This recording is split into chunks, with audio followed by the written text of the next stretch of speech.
A program that was supposed to ease the burden on low-income families is coming up a bit short, at least for some who say empowering parents is leaving them in the lurch. The Idaho State Legislature created the Empowering Parents Grant in 2022. It offers families up to $1,000 per kid to pay for educational materials, things like books, computers, tutors, transportation, that kind of stuff. Each family is capped at $3,000, and the program prioritizes funding based on income. As with most new rollouts, there are usually some wrinkles that need to be ironed out. But some people who say they were some of the first in line for this year are still waiting, still waiting for those funds from last fall. As Andrew Bartline found out, some are wondering if they will ever see a dime.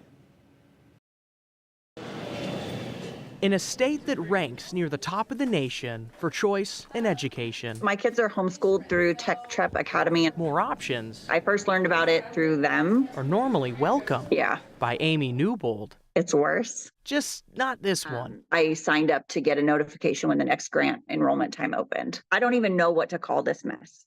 It's just a disaster. In 2022, the Idaho State Legislature touted the Empowering Parents Grant as a win for families.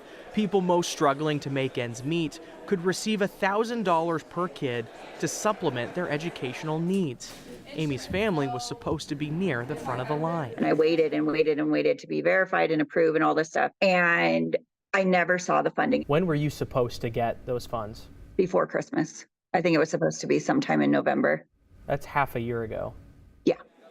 Amy's worked to get in touch with the vendor, Odyssey. Hello, is anyone around? And she learned about a problem with her application. And it randomly said duplicate. But she had to figure that out on her own. And obviously they're not going to fund me twice. Please communicate. But instead they just left it in this abyss. And there was a woman under my comment was like, same thing happened to me. And I'm like, what? Odyssey wrote KTVB in an email, quote, Odyssey has fully funded everyone that is verified in Wave 1 and Wave 2.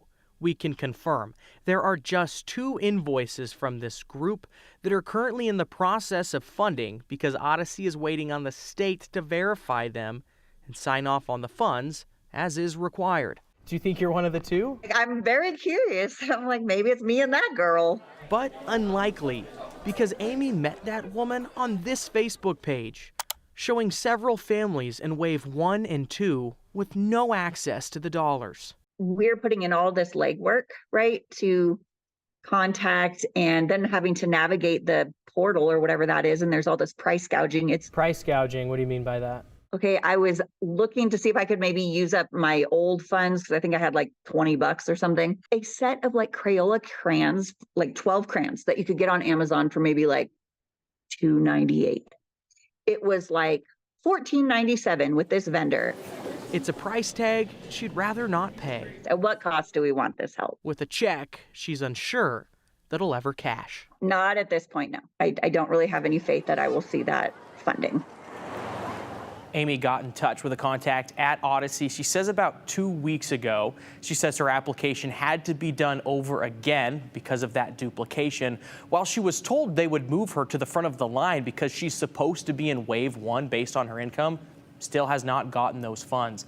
Odyssey says they're looking into this, Brian. There could be some form of a miscommunication, but we know that third round of funding starts on the 15th. Okay. And the funds eventually run out. It's only what the legislature's appropriated. Okay. So if you're supposed to be in that first wave, you don't actually get back to the front of the line, there's a chance that you don't get those funds at all if they run out. Okay, so the vendor's checking into it. What point do we get to the legislature? I guess obviously not until they get back in session, but at some point it becomes a legislative issue, does it not?